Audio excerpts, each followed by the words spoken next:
오늘 우리에게 주시는 하나님의 말씀은 히브리서 7장 22절에서 26절까지의 말씀입니다. 히브리서 7장 22절에서 26절까지의 말씀입니다.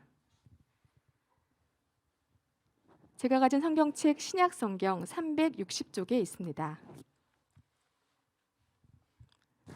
읽겠습니다. 이와 같이 예수는 더 좋은 언약의 보증이 되셨느니라. 제사장된 그들의 수요가 많은 것은 죽음으로 말미암아 항상 잊지 못함이로되 예수는 영원히 계심으로 그 제사장 직분도 갈리지 아니하느니라. 그러므로 자기를 힘입어 하나님께 나아가는 자들을 온전히 구원하실 수 있으니 이는 그가 항상 살아계셔서 그들을 위하여 간구하심이라. 이러한 대제사장은 우리에게 합당하니 거룩하고 악이 없고 더러움이 없고 죄인에게서 떠나 계시고 하늘보다 높이 되시니라. 아멘. 말씀의 제목을 함께 따라했으면 좋겠습니다. 우리의 필요를 채우시는 예수님. 우리의 필요를 채우시는 예수님. 미국의 그 미식 축구에 보면 헤일 메리 패스, 뭔가 패스를 하죠. 미식 축구는 공을 전달 이어받고 던지고 가지고 달리면서 상대 진영을 돌파해서 맨 끝에 가서 터치다운을 하며 점수를 얻게 되잖아요. 근데 그 미식 축구 중에 헤일 메리 패스라는 것이 있습니다. 이것은 1975년에 달라스와 미네소타의 플레이오프 경기 중에 종료 24초를 남기고 지고 있던 달라스의 쿼터백 로저 스타벅이 한 50야드 정도로 기록이 되어 있어요. 한 45m 정도 됩니다. 100m 한 절반 정도 되는 자기 진영에서 상대 미네소타 진영으로 공을 크게 외치면서 공을 던졌어요. 24초 남았으니까 이제 경기가 곧 종료되고 패색이 짙게 된 이 달라스의 로저 스타벅이라고 하는 이 쿼터백이 힘차게 큰 소리를 외치면서 던졌어요. 이 공이 물론 뭐 그 정도 능력이 되겠죠. 100m의 절반을 던질 만한. 그런데 그 많은 수비수들과 그 많은 사람들이 지키고 있는 상대 진영을 향해 달려가는데 결국에는 그 볼이 자신의 편에 폼에 안기고 종료 부자와 함께 터치다운이 되면서 이 달라스가 역전승을 하게 됩니다. 그래서 경기가 끝나고 뭐 플레이오프니까 굉장히 그 흥미진진한 경기였기도 했겠지만 기자들이 이 로저 스타벅에게 찾아가서 무슨 마음으로 뭐라고 소리를 치면서 공을 던졌느냐, 온 관중들이 그게 무슨 소리인지 모른다. 그게 무슨 소리를 치면서 던졌느냐. 그러니까 헤일 메리 하고 던졌다. 헤일 메리 하고 던졌다는 거예요. 이 헤일 메리라는 이 말은 누가복음 1장 28절에 가브리엘 천사가 마리아를 찾아와서 은혜 받을 자여 주께서 너와 함께 하시도다라고 하면서 헤일 메리, 헤일은 뭐 여러 뜻이 있죠. 찬양하라, 환영하라, 인정해라 뭐 이런 뜻이 있는데 어쨌든 그런 뜻은 하나님이 너에게 은혜를 주셨다, 환영해라 뭐 이런 뜻입니다. 그러니까 이 로저 스타벅이 공을 던지면서 뭐라고 말한 거냐면 헤일 메리, 하나님 저에게 은혜를 주십시오. 하나님 저에게 은혜를 주십시오 하고 큰 소리를 외치면서 공을 한 50여 미터를 던진 것이죠. 회색이 짙어지고 절망 가운데 있고 더 이상 방법이 없어서 자신이 할 수 있는 것이 없었던 로저 스타벅은 공을 던지면서 간절함을 담아 하나님 이 상황을 역전시켜 주시고 하나님 저에게 은혜를 베풀어 주옵소서. 헤일 메리. 그래서 하나님 저에게 은혜를 베풀어 주시옵소서, 기적을 주시옵소서, 저에게 이 웅덩이, 이 절망 가운데 나를 건져 주옵소서 할 때 이 미식축구 헤일 메리 패스의 용어를 따서 헤일 메리 이렇게 외치는 미국의 습관이 있는 것입니다. 코로나 팬데믹을 지나면서 세계와 사회에 또 일상과 조직과 개인이 많은 혼란을 겪었습니다. 이제 그 끝이 보이는 듯합니다. 이제 코로나와 함께하는 생활이 우리에게 펼쳐질 것이고 또는 코로나가 완전히 없어진 세상이 돌아올 것입니다. 근데 문제는 코로나와 함께하는 세상, 어떤 세상인지 아직 우리가 알 수가 없다는 것이고, 과연 코로나가 완전히 사라진 다음에 우리의 일상이 어떤 모습일까, 이것도 아직은 불확실한 안개와 같은 상황입니다. 전염병이라는 이 고난을 겪으면서 정치, 외교, 경제, 사회는 꼬일 듯이 꼬였고 막힐 만큼 막혔고 어두워졌습니다. 이제 회복되어야 할 시점에 과연 이 상처와 피해와 트라우마가 과연 온전히 회복이 될까? 이게 온전히 회복이 될까? 그렇게 낙관적이지는 않습니다. 여러분, 교회도 마찬가지입니다. 그동안 교회는 비본질을 의지하며 성장 위주와 세상과 다름없는 공동체가 돼도 티가 안 났습니다. 성도가 성도답지 않고 목사가 목사답지 않고 교회가 교회답지 않아도 전혀 티가 나지 않았습니다. 수요일 날도 설교 말씀에 언급했듯이 근본 노회 때 노회장님이 설교 중에 이런 말씀하셨습니다. 본질을 붙잡고 일어나는 교회가 되어야 된다. 본질은 무엇이고 비본질은 무엇입니까?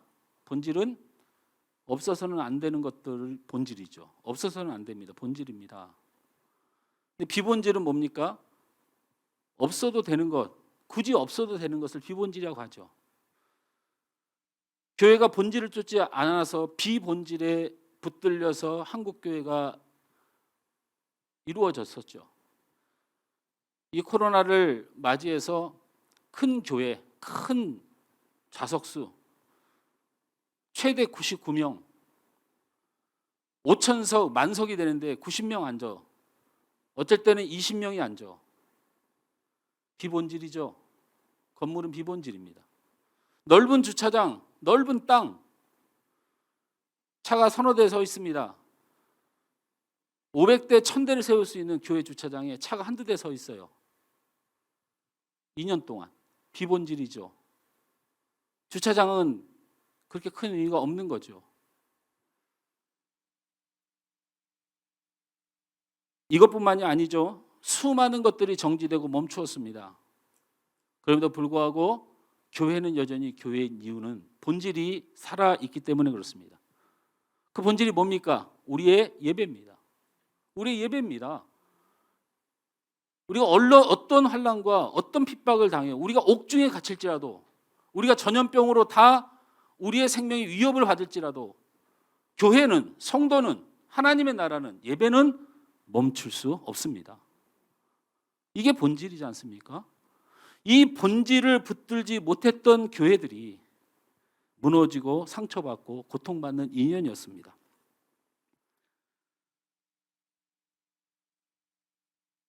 신앙 공동체, 교회 공동체, 예배가 얼마나 소중한가? 예배가 없다면 우리는 누구이고 우리는 무엇인가? 정말 간절히 느끼는 시간이었습니다. 하지만 이제 위드 코로나 극복을 앞두고 각 교회 공동체는 고민을 하고 있습니다. 비본질을 알게 된 교회와 성도들, 비본질에 목을 메었던 교회와 공동체, 과연 이것을 회복시킬 수 있을까 하는 염려 말입니다. 교회 전문가들은 한국교회 성도 회복률을 70에서 80% 내다봅니다.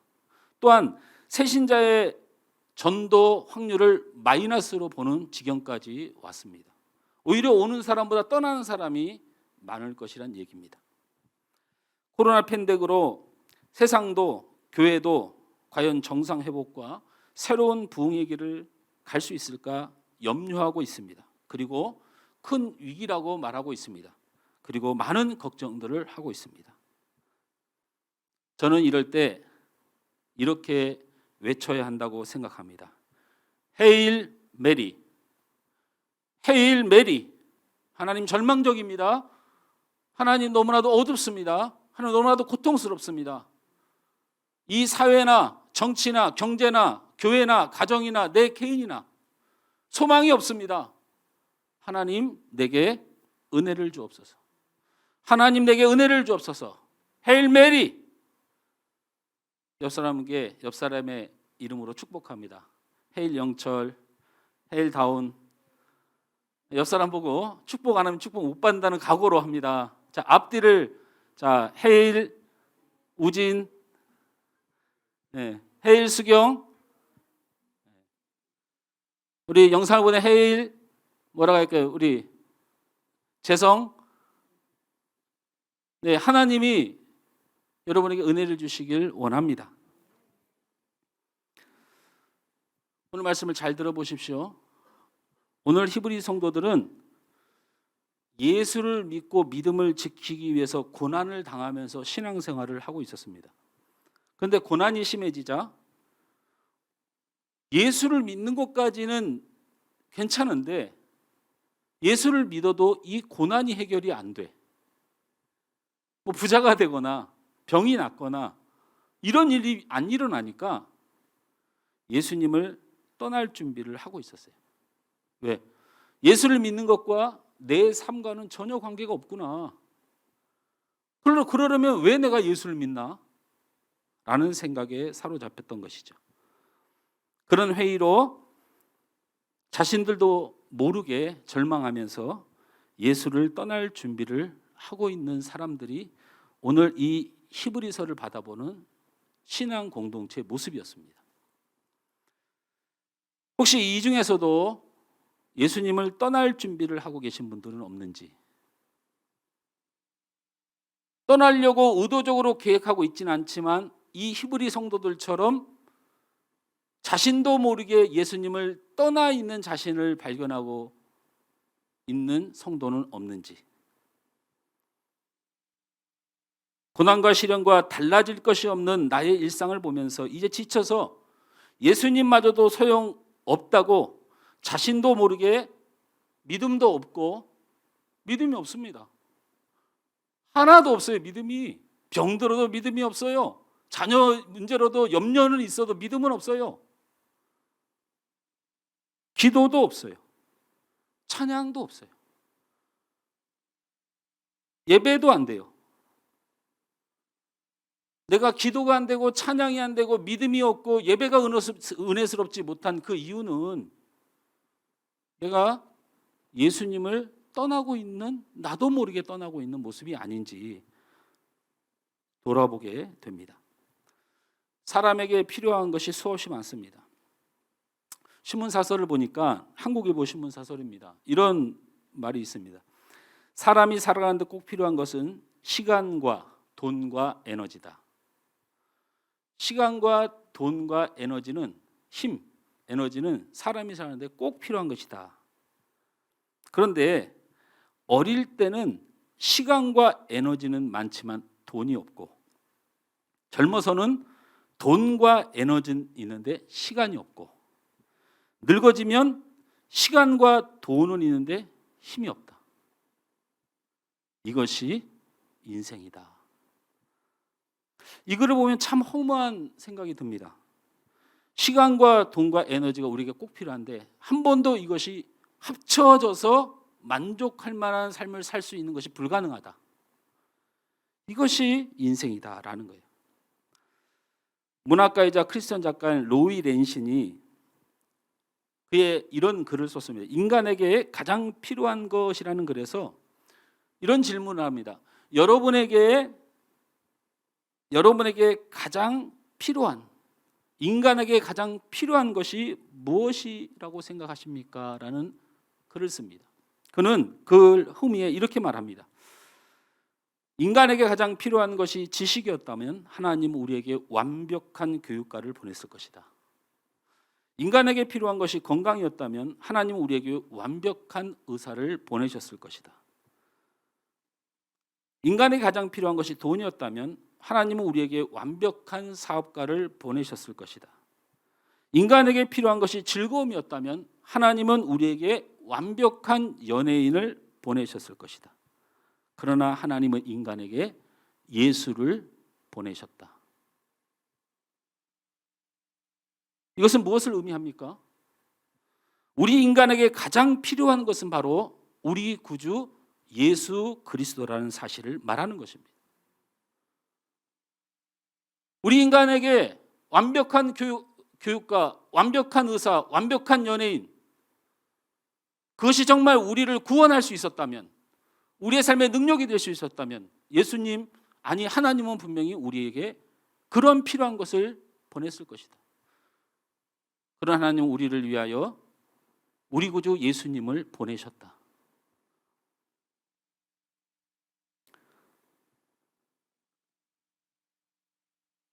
그러므로 하나님이 만드신 이 땅에서 우리에게 없어서는 안 되는 가장 필요한 분은 바로 예수 그리스도라는 사실을 믿으시길 주님으로 축원합니다. 오늘 우리가 집중해야 될 질문은 우리가 무엇이 필요할까에 대한 고민을 하지 마시고, 오늘 말씀을 들으면서 내게 무엇이 필요할까에 대한 고민을 내려놓으시고 내 필요를 누가 줄 거에 대한 이야기에 집중해야 됩니다. 내가 지금 무엇이 필요한가, 무엇을 원하는가 잠깐 내려놓고 내 필요와 원함, 과연 누가 채워줄 수 있는가에 집중해야 되는 것이죠. 저는 우리 하나님이 보내주신 예수 그리스도가 우리의 모든 필요를 완벽하게 채워주심을 믿습니다. 우리 따라서 합니다. 예수님이 나의 필요를 완벽하게 채워주십니다. 할렐루야, 할렐루야. 아멘 한 자에게 복이 있길 주님으로 축원합니다. 오늘 성경은 우리의 모든 필요를 채워주신다. 좀 성경이 말입니다. 하나님이 예수를 우리에게 보내주셨는데 그 예수님이 여러분이 필요한 모든 것을 채워주십니다. 이렇게 성경이 써 있으면 굉장히 편안한데 성경이 그렇게 편안하게 기록되지 않고 믿는 자와 아는 자와 깨닫는 자와 지혜 있는 자만 보게 하는 것이 성경이에요. 제가 쉬운 말로 예수님이 여러분의 필요를 채워주십니다. 이렇게 써 있으면 너무 속편한데 오늘 말씀은 그 말 대신에 이렇게 표현합니다. 22절 말씀 우리 다 같이 한번 읽습니다. 22절 시작.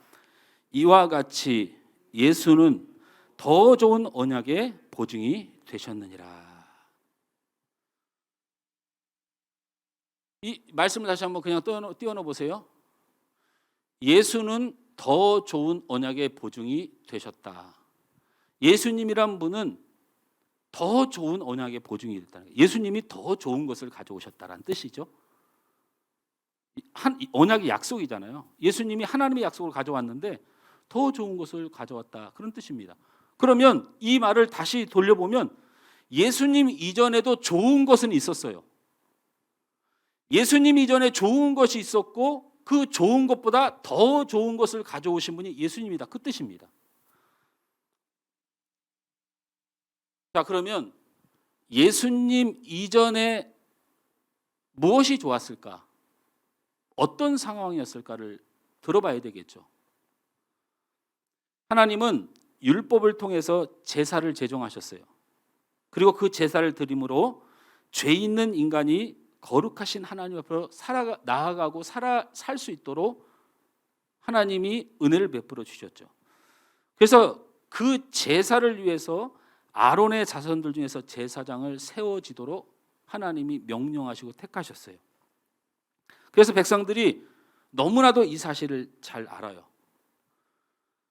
흠이 없는 사람이어야 했고 레위 지파여야 했고 아무나 레위 지파라고 할 수 있는 것은 아니고 아론의 자손들만 제사장이 됩니다. 그래서 아론의 제사장들은 특별한 사람들이에요. 존경받는 사람들이에요. 다시 말씀드리지만 제사라는 것을 만드셔서 죄 많은 인간이 하나님 앞에 나올 수 있는 은혜를 베풀어 주셨어요. 이게 좋은 거잖아요. 그죠? 그리고 이 제사를 집행할 수 있도록 레위 지파 중에 흠없는 자 중에 그것도 아론의 자손들에게만 이 제사장의 직분을 주셨어요. 그러니까 레위 지파로 해서 모든 사람이 제사장이라는 생각은 버리셔야 돼요. 아론의 자손들 중에 주셨어요. 그러니까 이스라엘 백성들은 아론 덕분에, 아론의 자녀들 덕분에, 제사장 덕분에 하나님 앞에 나아가서 벌을 받지 않고 살아가는 기쁨이 있었어요. 이해가 되시죠? 자, 문제는 뭐냐면 그래서 그 제사장들을 특별히 여기고 존경하고 사랑했다니까요. 여러분 생각을 해보세요. 어떻게 미워할 수가 있어요? 우리 간사님을 내가 제도사하고, 그죠? 간사님을 제도사하고, 그리고 뭐라고 죄만 사, 다른 거 줄 수가 없나? 어쨌든 죄를 사해. 그럼 간사님이 저를 미워할 수 있겠어요? 여러분, 목사는요 많은 욕을 먹지만 신부님들 욕을 안 먹는 이유가 신부님들이 저보다 더 정결해서. 천주교인들에게 신부는 자기의 죄를 사해주는 존재예요. 자기의 죄를 사해주는 사람을 향하여 욕을 한다고요? 그건 불가능하죠. 교회는 왜 목사가 욕 먹어도 싸요? 나는 여러분의 죄를 사할 수가 없어요. 어쨌든 말이 딴 데로 갔는데 자기의 죄를 사해주는 제사장들에 대한 존경과 사랑과 고마움이 있었다니까요. 근데 문제가 뭐냐면 그렇다고 병이 낫는 건 아니야. 그렇다고 신분이 바뀌는 건 아니야. 그렇다고 부자가 되는 건 아니야.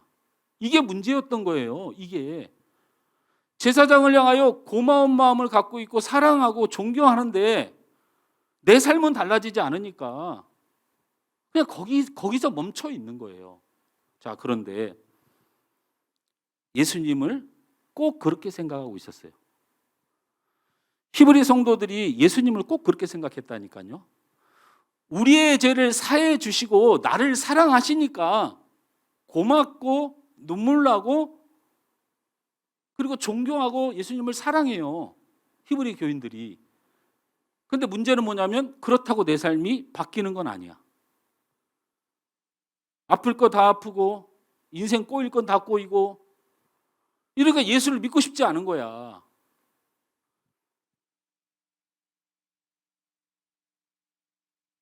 이들은 그 아론의 제사장을 대하던 그 마음 그대로 예수님을 지금 대하고 있는 거예요.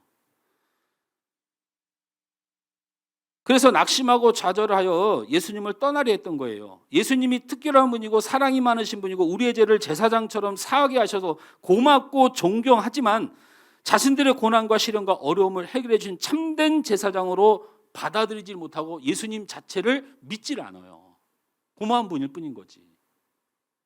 여러분은 어떠십니까? 여러분은 어떠십니까?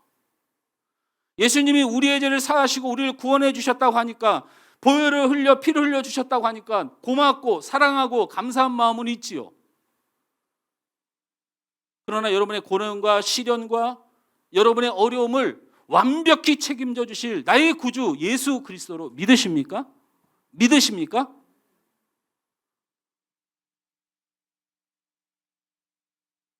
(25절) 말씀을 25절 말씀 우리 다 같이 한번 읽습니다. 25절 말씀 시작. 그러므로 자기를 힘입어 하나님께 나아가는 자들을 온전히 구원할 수 있으니라는 말씀이 있습니다. 여기 온전히 구원하다는 말은 영과 육의 구원을 말씀하십니다. 할렐루야. 팔이 짧아서 구원하지 못함이 아니고 하나님이 그 주님이 하나님이신 예수님이 없어서 못 도와주는 것이 아니고 우리를 완전하게 도와주실 구원의 주님인 줄 믿으시길 바랍니다. 아론의 제사장의 한계, 죄사함은 되지만 인생을 완전하게 하지 못하는 옛 제사장은 패해졌습니다. 예수님이 오심으로 더 좋은 것을 가져오셨는데 죄사함으로 구원하는 데서 그치지 않으시고 육을 가진 연약한 우리의 인생을 완전히 구원하시는 새 길을 여신 줄 믿으시기 주로 축원합니다. 예수님은 우리에게 제사함만을 주신 분이 아니라 우리의 모든 필요를 더 좋은 것으로 완전하게 하실 유일한 구원자이고 영원한 참된 대제사장이십니다. 새로운 대제사장이십니다. 오버랩하지 마십시오. 섞지 마십시오. 완전히 다른 것입니다. 사랑하는 성도 여러분, 예수님께 고마워하는 거, 사랑하는 거, 거기서 멈추면 안 됩니다. 그것은 아론의 제사장들을 고마워하고 사랑하는 정도의 신앙입니다. 우린 예수님을 그렇게 믿으면 그분을 하나님으로 믿는 것이 아닙니다. 예수님은 우리의 죄를 사해 주셔서 고맙고 사랑하고 존경받아야 될 분이 아닙니다. 예수님은 우리의 새로운 인생의 길잡이입니다. 참된 해결자이십니다. 그분에게 고마워하고 사랑만 하지 말고 그분을 믿고 여러분의 인생을 맡기시길 주님으로 축원합니다. 하나님은 분명히 예수님을 보내셔서 이 길을 열어놓으신 것입니다. 우리 한번 따라서 합니다. 예수님은 죄의 사함을 넘어 우리 인생을 구원해 주십니다. 우리 인생을 구원해 주십니다. 믿음대로 됩니다. 이 믿음대로 됩니다. 이 믿음대로.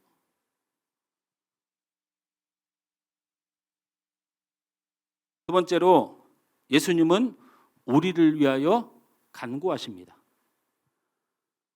오늘 성경에서는 예수님이 우리를 위하여 간구하신다고 말씀하십니다. 25절 말씀을 다시 한번 띄우고 읽어봅니다. 시작.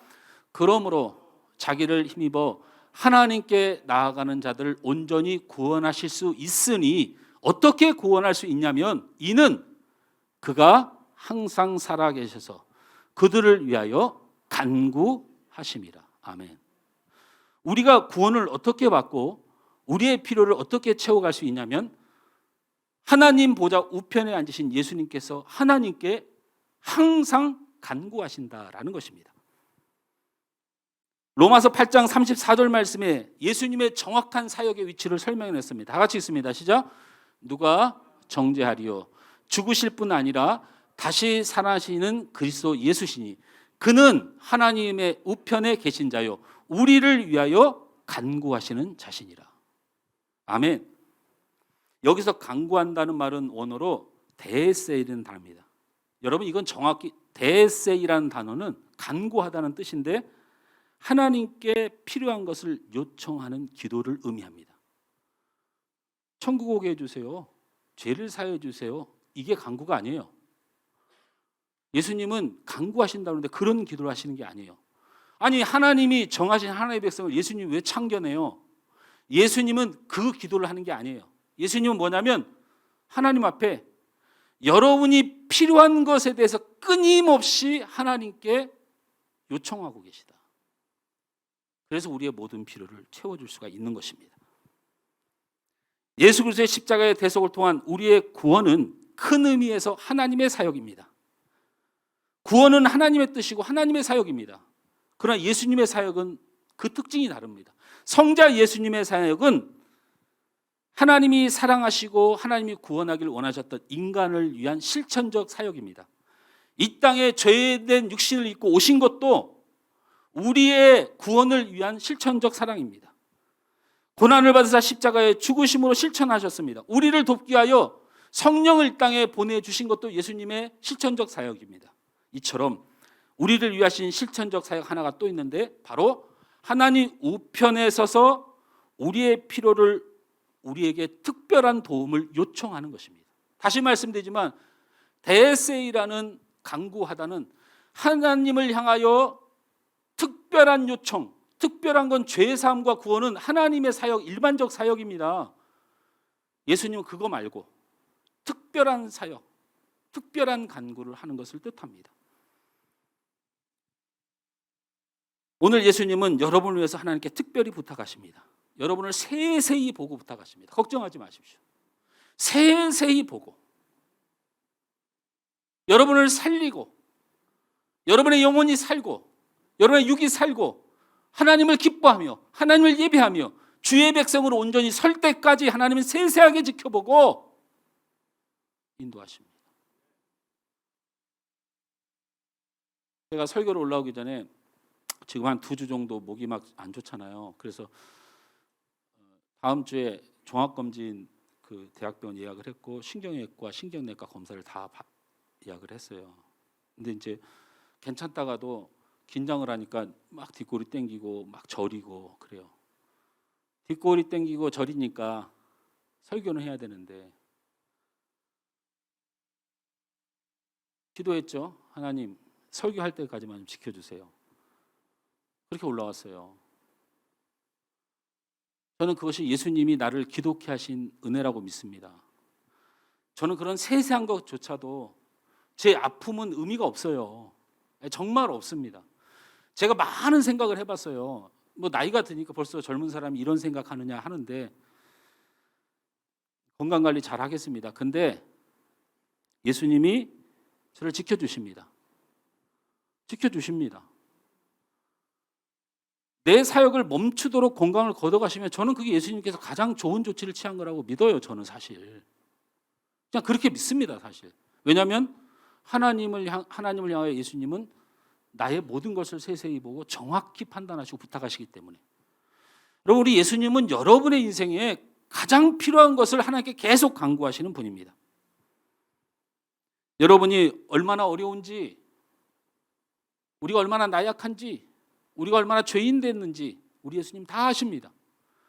근데 우리를 구원하고자 하는 하나님의 그건 취소가 안 돼요. 내가 좀 뻔뻔스럽게 말하면 우리가 죄를 져도 우린 죄인이 아닌 것은 하나님이 결정하신 거라 예수님이 관여할 수가 없어요. 예수님은 육을 가진 우리의 삶에 대하여 하나님께 특별히 요청하는 사역을 하시는 분입니다. 그런 분이 우리 예수님이에요. 우리가 살다 보면 알 수 없는 것이 알게 되는 것이 사람은 참 믿을 게 못 된다. 뭐 돈은 더 믿을 게 못 된다. 가장 배신하는 게 돈이고 사람이죠. 그런데 사실 우리가 가장 힘든 건 나 자신 때문에 힘듭니다. 안 그렇습니까? 저는 사실 누구하고 싸우더라도 부부싸움을 하더라도 자녀한테 막 뭐라고 하더라도 내가 또 죄 가운데 있을 때 그 싸움에 대해서 원망에 대해서 그 죄의 현장이 원망스러운 게 아니고요. 나중에 돌아서면 내가 그렇게 미워요. 실망하고 절망하고.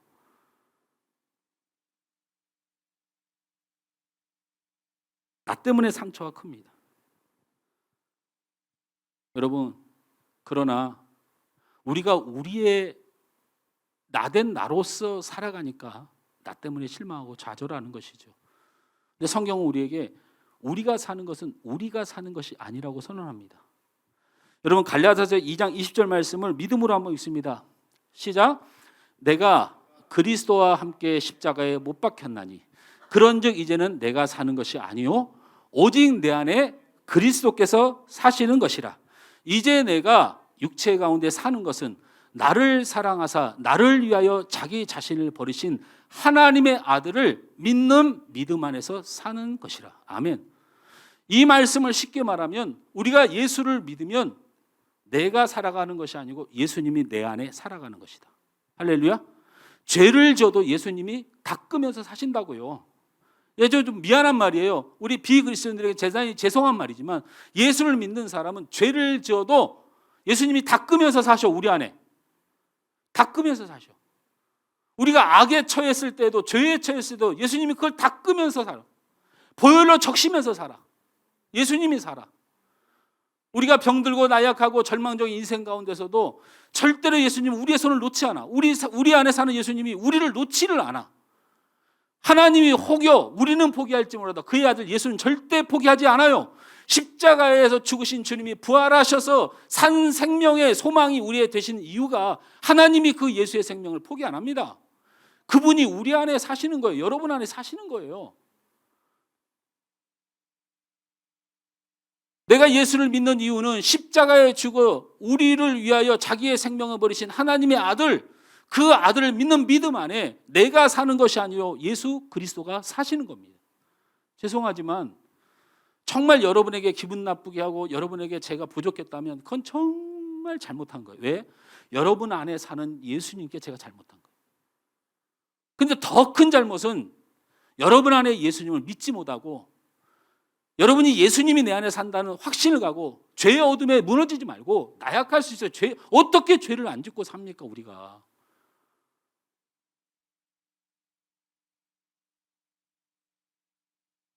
내가 사는 것이 아니고 내 안에 나를 위하신 예수 그리스도 때문에 사는 것입니다.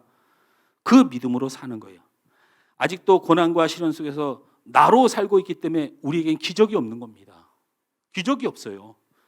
내가 사니 힘든 것입니다. 내가 사니 힘든 거예요. 저 예수님께 기도합니다. 예수님, 나는 죽은 몸이잖아요. 저는 심판받은 육신이잖아요. 예수님이 제 안에 사는 거 아니에요? 예수님이 사시니 저희 가정, 저희 교회, 저희 성도 예수님 알아서 해주세요. 우리 성도들이 감사하게도 어쨌든 결의를 해줘서 제 차가 나왔어요. 한 4, 5개월 만에 차가 나왔는데 차를 보면서 우리 아내를 붙들고 우리 아내를 불렀어요. 저 차 봐. 좋지? 사실 우리 사모가 좋은지 막 신나 있어요. 이리도 보고 저리도 보고 막 뛰어다녀. 얼굴이 한바꽃이 펴 있어요. 근데 거기다 제가 찬물을 끼얹었죠. 앉아봐. 저 차가 왜 생긴 것 같아? 저 차가 왜 생긴 것 같냐고. 목회 더 열심히 하고 성도들 위하여 기도하라고. 사모가 그렇게 기도를 안 해가지고 기도 많이 해야 돼. 성도들 잘 돼야 돼.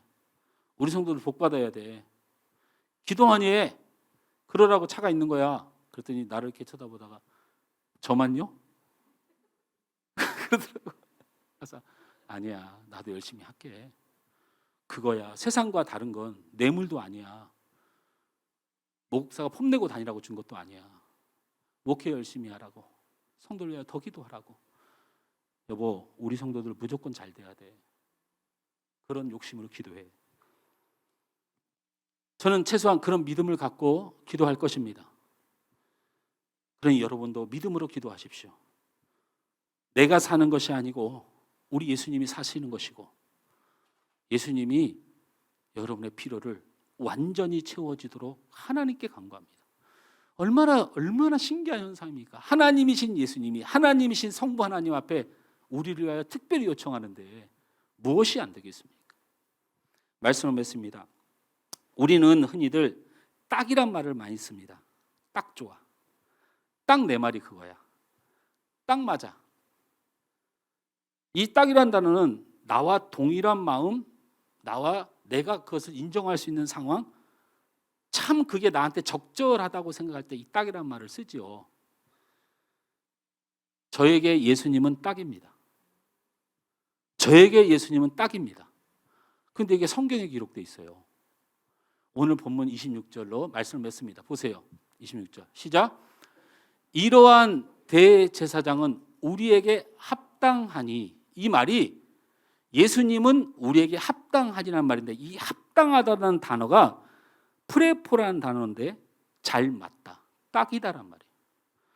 온전하다, 하자가 없다, 적절하다, 어울리다. 이걸 붙여보니까 예수님은 나하고 잘 맞아요. 예수님이 함께하면 나는 온전해요. 예수님과 함께하면 나는 하자가 없는 사람이 돼요. 예수님이 가장 내 인생에 적절한 분이에요.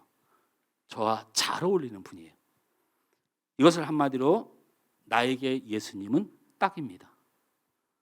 여러분, 하나님이 여러분에게 잘 맞고 여러분을 가장 적절하게 합당하게 우리 예수님이 우리를 만나주시고 붙들어주시고 인도해 주십니다. 여러분, 죄 가운데 있습니까? 여러분, 악한 세상에서 살고 있습니까? 여러분, 이 땅에서 고통받고 있습니까? 그러기에 예수님이 여러분에게 딱입니다. 예수님을 믿으면 죄인은 사라지고 영원한 거룩한 백성이 됩니다. 그러니 딱입니다. 악에서 빠져 있습니까? 우리 예수님이 끝까지 포기하지 않고 절대로 악의 구덩이 여러분 빠뜨리지 않습니다. 여러분 꼭 붙들고 계십니다. 여러분이 못 잡는 것이지 예수님은 여러분을 놓지 않습니다. 그러니 예수님이 우리에게 딱입니다. 이 땅에 육을 가진 연약함은 하나님께 특별히 간구하셔서 반드시 그 필요를 채우시니 우리 예수님이 우리에게 딱입니다. 제 생명을 연장하시는 것도, 우리 가정을 지키시는 것도, 내 자녀를 지키시는 것도, 이 교회를 지키는 것도, 육의 필요를 지키는 것도 우리 예수님이 딱입니다. 우리 한번 큰 소리로 따릅니다. 예수님은 나에게 딱입니다. 딱입니다. 옆 사람에게 인사합니다. 예수님은 너에게 딱입니다. 뭐 애경 집사님하고 저 은석이는 서로 안 해요? 네? 은석이는 내가 딱이야? 오늘 이 믿음 고백하고 여러분의 기적과 소망이 넘쳐나는 삶으로 새로워지시길 주님으로 축원합니다.